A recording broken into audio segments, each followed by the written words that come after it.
Então, uma boa tarde a todos. Que o amor do Cristo, então, esteja a nos envolver.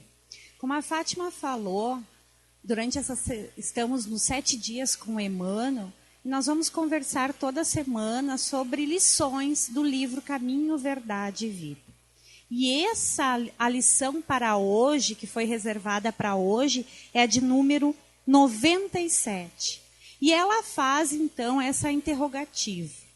Amas o bastante? Essa lição tem por base uma conversa que Jesus teve com seus apóstolos. Mais precisamente, foi no momento, então, que ele conversava com Simão Pedro. Eles estavam todos reunidos, e assim, então, que fizeram a refeição, Jesus olha para Simão Pedro e pergunta a ele: Simão, filho de João, tu me amas mais do que estes? E Simão Pedro prontamente disse: sim, Senhor, tu sabes que eu te amo. Jesus, então, diz a ele: alimenta os meus cordeiros. Novamente, Jesus olha para Simão Pedro e lhe pergunta: Simão, filho de João, tu me amas? E ele disse: Senhor, sabes que eu te amo. E Jesus então fala: apacenta as minhas ovelhas.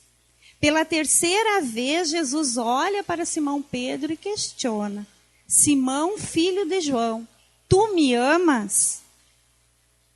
Simão Pedro fica triste diante da terceira interrogativa e diz: Senhor, tu sabes todas as coisas, tu sabes que te amo. Jesus então olha para ele e diz: alimenta as minhas ovelhas. Emmanuel então transmite a sua mensagem com base nesse diálogo. E Emmanuel então inicia essa lição falando: aos aprendizes menos avisados, é estranhável que Jesus houvesse indagado do apóstolo por 3 vezes quanto à segurança do seu amor. O próprio Simão Pedro, ouvindo a interrogação repetida, entristeceu-se, supondo que o mestre suspeitasse dos seus ensinamentos mais íntimos. Mas Emmanuel vai além, porque ele entende que o ensinamento é bem mais profundo do que apenas um entristecimento por parte de Simão Pedro. Naquele instante, Jesus confiava a seus discípulos o ministério da cooperação nos serviços redentores. O pescador de Cafarnaum ia contribuir na elevação de seus tutelados do mundo. Ia apostolizar, alcançando valores novos para a vida terrena. Jesus, ele sabia dos sentimentos que os seus apóstolos tinham para com ele. Jesus conhecia esse sentimento brotando em cada um dos corações. Mas sabia também que a tarefa delegada a eles era uma tarefa que iria exigir dos seus apóstolos muito amor, muita coragem, muito ânimo. Era uma proposta nova para um mundo materialista da época. Era um ensinamento que iria mudar conceitos, era um novo paradigma. Jesus sabia de tudo isso. Por isso que ele interroga o seu apóstolo 3 vezes. Ele também conhecia as fraquezas humanas. Ele sabia também como agiam, como pensavam aqueles que estavam no poder. Portanto, ele sabia que Simão Pedro teria que vencer muitas dificuldades. Por isso que ele questiona 3 vezes. Porque pelo amor, a gente vence muitos desafios. Tudo que a gente faz por amor, a gente faz bem feito. Por isso o questionamento do Cristo para seus apóstolos. Então, é muito significativa a pergunta de Jesus neste ponto. Jesus não pede informação ao discípulo com respeito aos raciocínios que lhe eram peculiares. Ele não deseja se inteirar dos conhecimentos do colaborador relativamente a ele. Não reclama compromisso formal. Jesus não queria saber se Simão Pedro tinha aprendido bem tudo aquilo que ele tinha ensinado. Jesus não questiona ele, eu vou te fazer perguntas, vamos fazer um teste. Jesus não faz isso. Não questiona nesse sentido. Ele questiona apenas se Pedro o ama. Só isso. Porque com amor, as demais dificuldades se resolvem. Se o discípulo possui suficiente provisão dessa essência divina, a tarefa mais dura converte-se em apostolado de bênçãos promissoras.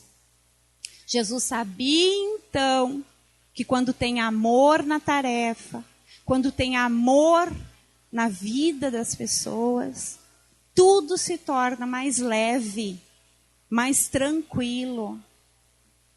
Porque a gente sabe que tem desafios, mas também conta com ajuda, com amparo para realizar prontamente as tarefas que nos cabem. E aí, no final, Emmanuel termina a mensagem com um convite para nós.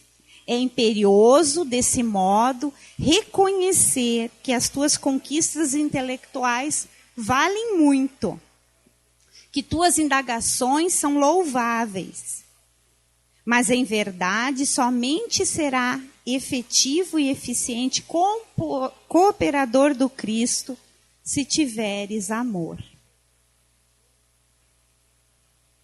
Vejam esse ensinamento.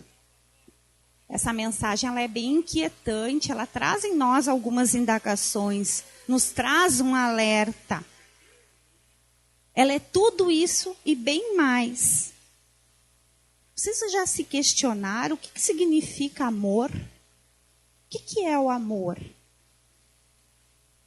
Lá no Evangelho, segundo o Espiritismo, no capítulo 11, no item 8, que fala da lei do amor, nos dá uma definição bem curta, bem sucinta, mas que diz bem profundamente o que significa. O amor é o requinte do sentimento.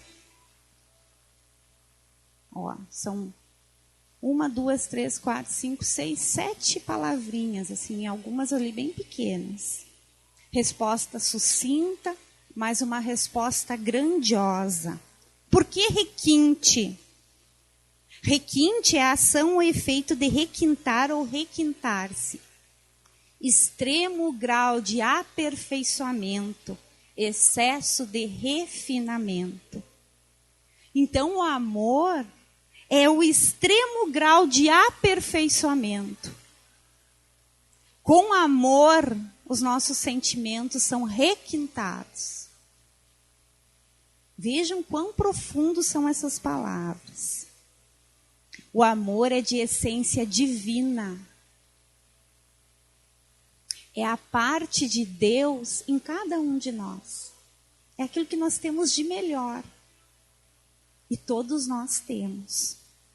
Fenelon, que é quem transmite essa mensagem, ele nos diz que nós, todos nós, vós possuis no fundo do coração a faísca deste fogo sagrado. Ele define o amor como fogo sagrado e diz que todos nós temos dentro de nós. E aí ele comenta, então, como que todos nós temos, se a gente vê tanta coisa triste ainda no mundo? Mas todos todo mundo tem uma afeição viva, uma afeição profunda por alguém ou por alguma coisa. Todos nós gostamos de alguém ou de alguma coisa. Uns amam mais animais, outros amam mais plantas, outros amam mais coisas. Mas esse sentimento por algo nós temos. E ele diz que não importa quem se ama ou o que se ama. O ideal é que a gente amasse pessoas. Mas ele diz que não importa. Mas ele nos diz também que nós não poderemos sufocar o germe vivaz que Deus lhes depositou nos corações em sua criação. O destino final de todos nós é amar. Não tem outro caminho, não tem outro destino. Esse germe que está em nós, ele se desenvolve e cresce com a moralidade e com a inteligência. E embora muitas vezes ele é oprimido pelo egoísmo, é a fonte de santas e doces virtudes, que constroem afetos sinceros e duráveis. E vejam o que ele diz no final. E vos ajudam a transpor a estrada escarpada e árida da existência humana. Não foi o que Emmanuel disse lá na mensagem? Que pelo amor nós superaríamos as dificuldades. Que com o amor nós superaríamos as dores. Então é ele o bálsamo que nos ajuda nas nossas dificuldades. O amor, ele é uma lei imutável, ele não muda. Não tem como a gente mudar. É uma lei também irrevogável. Todos nós vamos aprender a amar. E é também o destino de todos nós. Vai ser ele, então, o combustível que vai nos alimentar, nos dando força, coragem, ânimo. E vai também ser o bálsamo que vai nos consolar diante das dores e das dificuldades. E como que nós vamos buscá-lo? Como que nós vamos vivê-lo? O amor deve ser o nosso objetivo diário. Tenham em mente isso. Nós devemos acordar na expectativa de desenvolver o amor. Amar é interessar-se pela vida do outro. Não para saber o que o outro está fazendo, mas para perguntar para ele como você vai, o que você está, por que você está triste, por que você está assim? Posso lhe ajudar? Posso? Como foi seu dia? O que você precisa que eu faça? Isso é inteirar-se, é querer saber da vida do outro. Amar é se modificar e modificar também a nossa rotina para ouvir um amigo que precisa. Precisa de uns momentos, às vezes aquela pessoa só precisa sentar na nossa frente e falar. Mas nós precisamos ouvir, né? Não adianta a gente sentar na frente do amigo e pensar no que tem para fazer depois. Amar é reunir a família só pela vontade de ter juntos aqueles que vieram com o objetivo de passar uma existência juntos. Amar é adiar um sonho em prol da família, em prol de um filho, em prol de uma mãe, de um pai. Amar é respeitar as opiniões dos outros. É valorizar o outro, mesmo que nós não concordamos com aquilo que ele está falando. Amar é chorar junto, é sorrir junto, é estar junto. Amar é saber dizer sim, é saber dizer não, é saber ouvir um sim, é saber ouvir um não. Amar é estar presente na vida daqueles que vieram conosco. Aqueles que amamos jamais serão um peso na nossa vida. Bem pelo contrário, eles tornarão nossos dias mais leves. Serão eles os agentes que nos dará força, vontade de continuar. O verdadeiro amor, ele nunca está distante. Tem pessoas que pensam que o amor só existe nos filmes, nas novelas, nas histórias, enfim, mas o amor está perto de nós. Nós somos parte dessa essência divina. O amor está querendo um espaço em nós para florescer. O amor aguarda apenas que a gente tenha vontade para lhe alcançar. Os espíritos superiores nos ensinam que amar, no sentido bem profundo da palavra, é ser o homem leal, consciencioso e fazer aos outros aquilo que a gente gostaria que os outros nos fizessem. É procurar suavizar as dores daqueles que convivem conosco. Durante a Segunda Guerra Mundial, essa senhora, num lado da foto, ela aparece ela mais jovem e depois ela já com idade bastante avançada. O nome dela é Irena Sendler.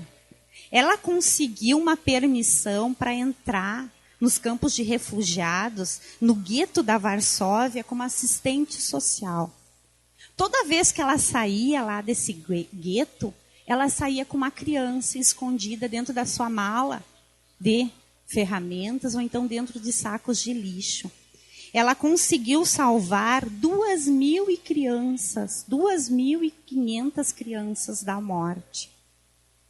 Depois que a guerra acabou, eles encontraram no pátio da casa dela um jarro onde ela tinha todos os nomes das crianças e das famílias às quais aquelas crianças pertenciam. As crianças, então, foram encaminhadas aos parentes que ainda estavam vivos e aquelas que não tinham mais ninguém foram orientadas para a adoção.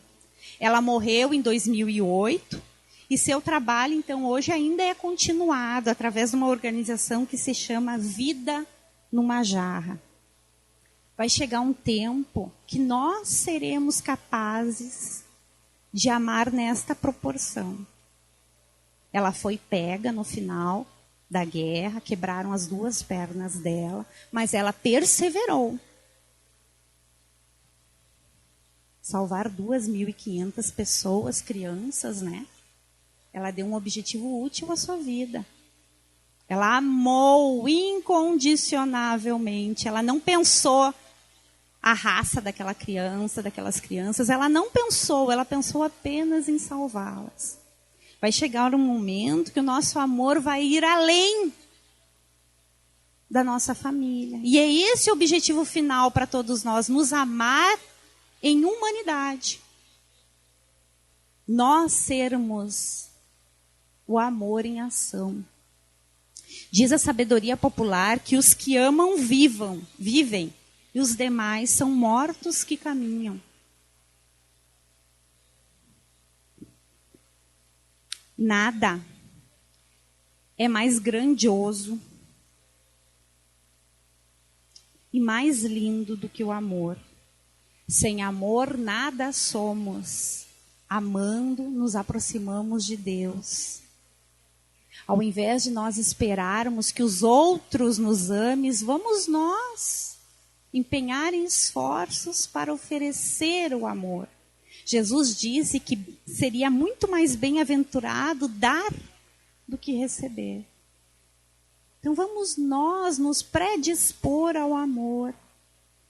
Se em algum momento a gente se sente solitário, né, abandonado, sem amor, vamos nós partir para essa busca.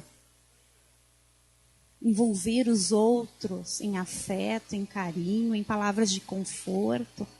Todo mundo sabe como tocar o coração do outro, como envolvê-los num afeto, num carinho. Sabendo então de todas as bênçãos que o amor nos proporciona, sabendo que aquele que ama é mais leve e completo, concluímos também que quem possui esse sentimento é mais bem preparado para as dificuldades que a vida se apresenta. Quem ama adoece menos, porque o sistema imunológico favorece. Quem ama supera as dores sorrindo, porque sabe que tudo passa, amanhã é um novo dia, com novas possibilidades. Por isso, então, que Jesus foi tão enfático em perguntar para Simão Pedro tantas vezes se ele o amava.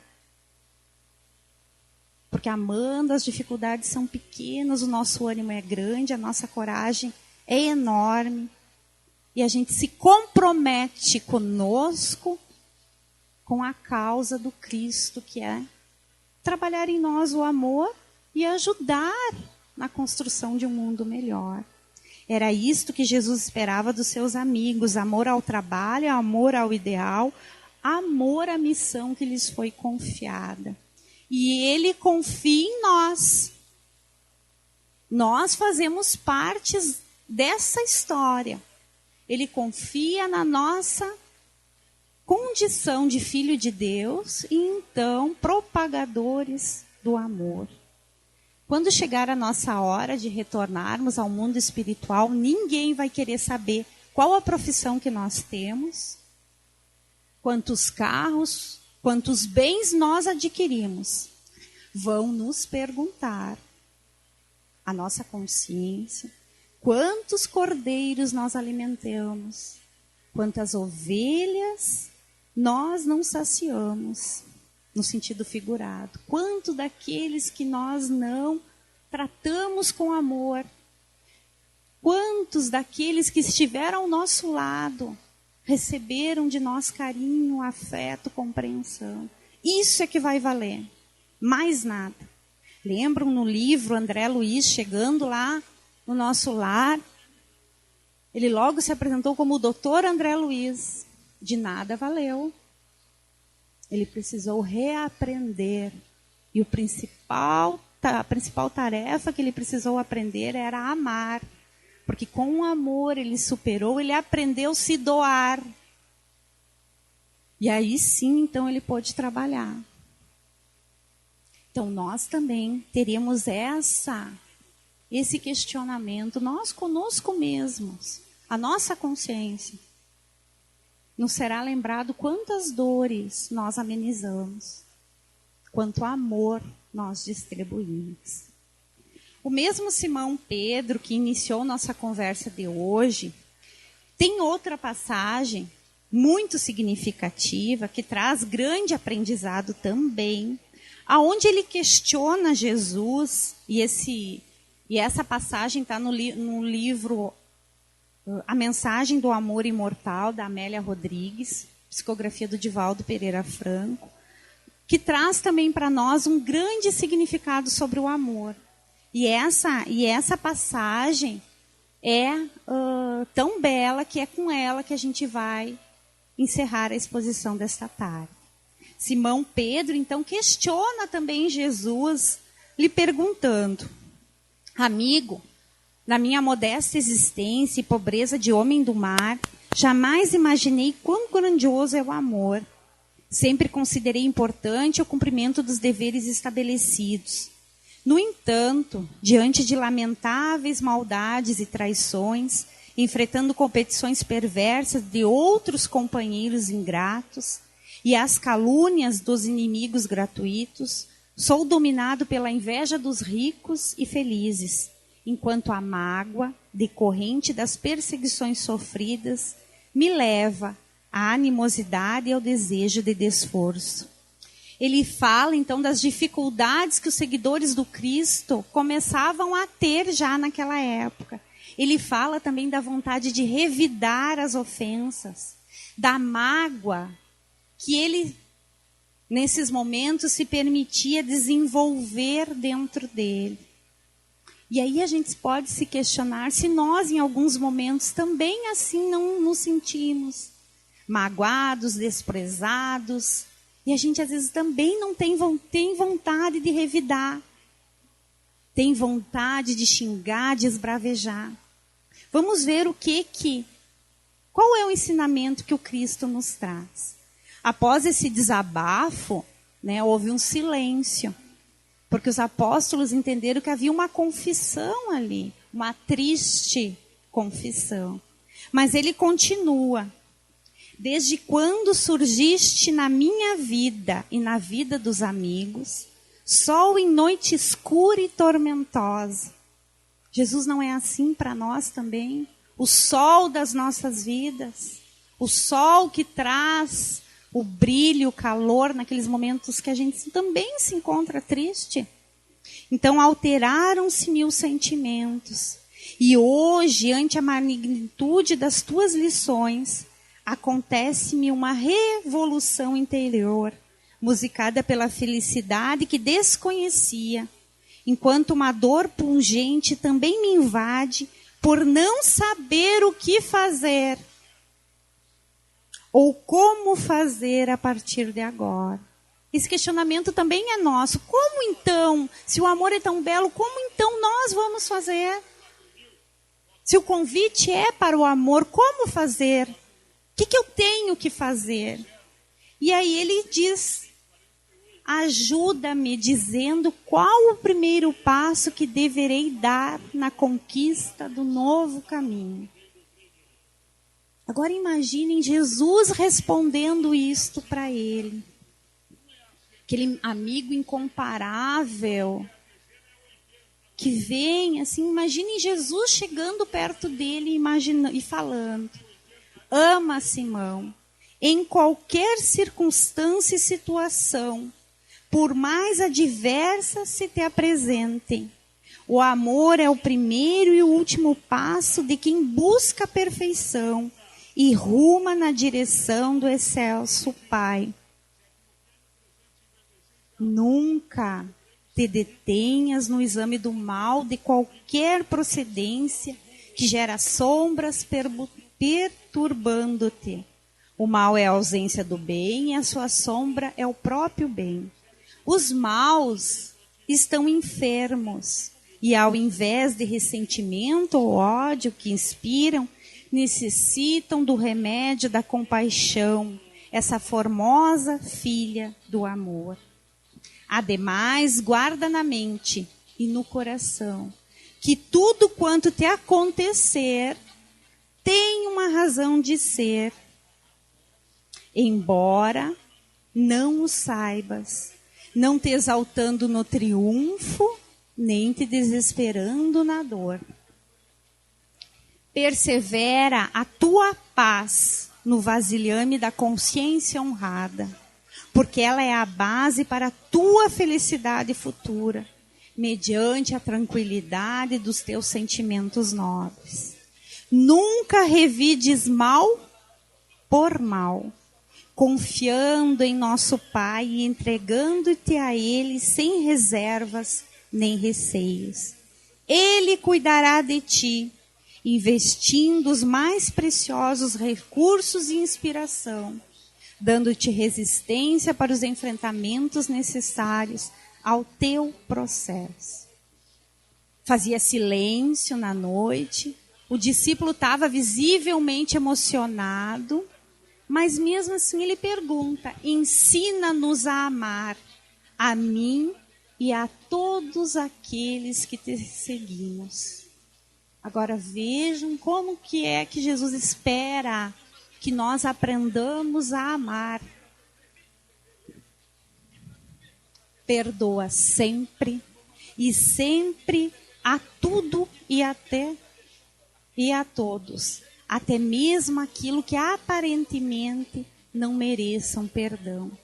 O braço da divina justiça utiliza-se às vezes da aparente injustiça para corrigir e educar os infratores das soberanas leis.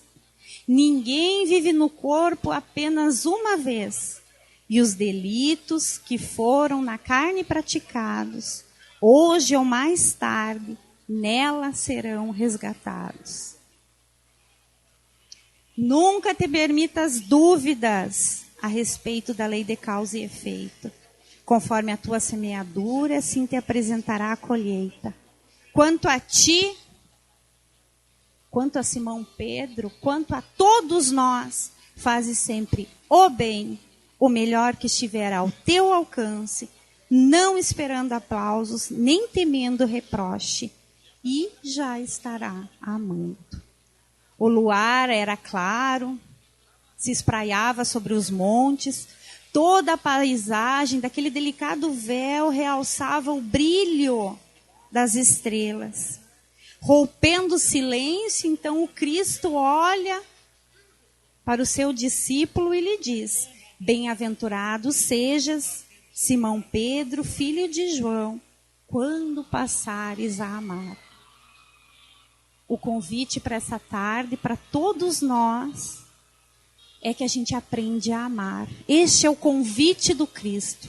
Bem-aventurados seremos todos nós, quando permitirmos que o amor venha à tona, que essa bênção, que essa faísca que Deus colocou em cada um de nós floresça e crie frutos. Que o Pai possa abençoar a todos e Jesus possa nos ajudar nesta jornada. Que assim seja.